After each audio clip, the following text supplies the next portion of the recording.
Mitigating factors are raised by the defense counsel for the prospect of a more lenient sentence being imposed on the accused. After the defense counsel has submitted the plea of mitigation, the prosecution will submit the aggravating factors for the purpose of pressing for a heavy sentence. There are a few mitigating factors that can be raised by the defense counsel, such as age of offender, record of offender, plea of guilty, the gap principle, conditions or circumstances before commission of offences, effects of conviction and sentence, conduct of offender, and other factors. The first mitigating factor is the age of the offender.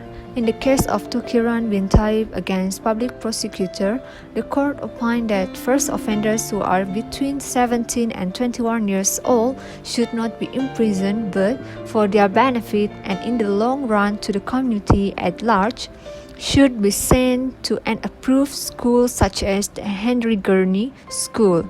For young offenders, a probation report should always be called for before passing sentence. Secondly, the record of the offender. In the case of Abdul Qadir against R, the court substituted a sentence of 3 months of imprisonment with a fine of 400 ringgit as the accused was a first offender. A plea guilty is a strong mitigation factor as it saves time and cost. As in the case of Sao Soo Kim against public prosecutor, the federal court considered the accused plea guilty even though the offenses for an attempt to murder and for unlawful possession of firearms and ammunition are serious. Next, by using the gap principle. The gap principle had been practiced in the case of Viajan Kanjos against public prosecutor. In this case, the appellant was sentenced to 2 separate drug charges. The High Court applied the gap principle in reducing the original sentences passed by the magistrate. The appellant had a gap of 8 years between the present conviction and his previous conviction. The conditions or circumstances before an offense happened is one of the factors that can be considered in a mitigation process, whether there is a provocation happened, whether the offender was at a state of being drunk, or whether the victim was giving the consent to the commission of the offense.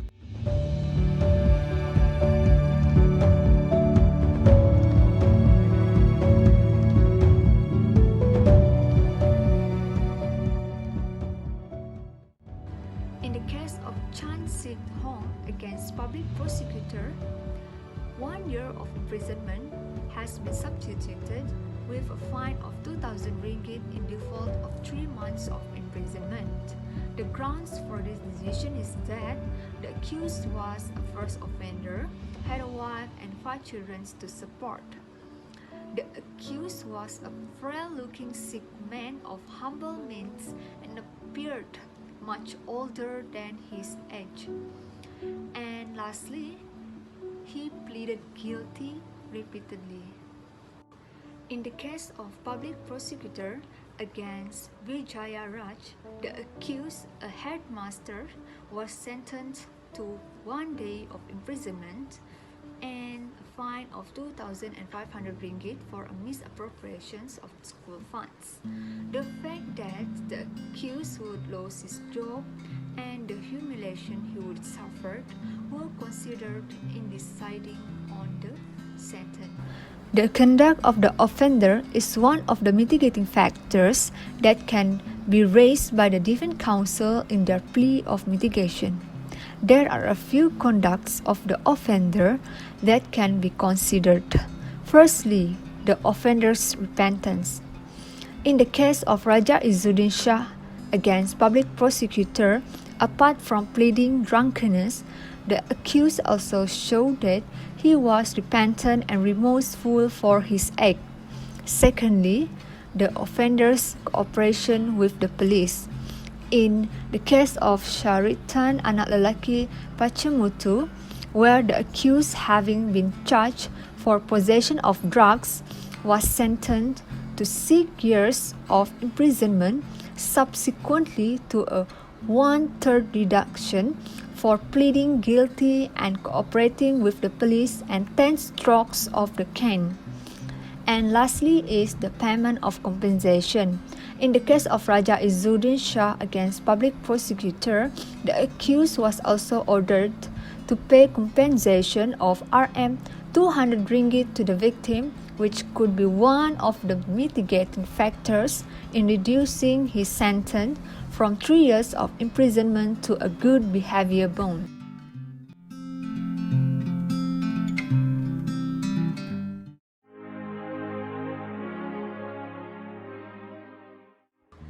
The first aggravating factor is the prevalence or rampancy of offense.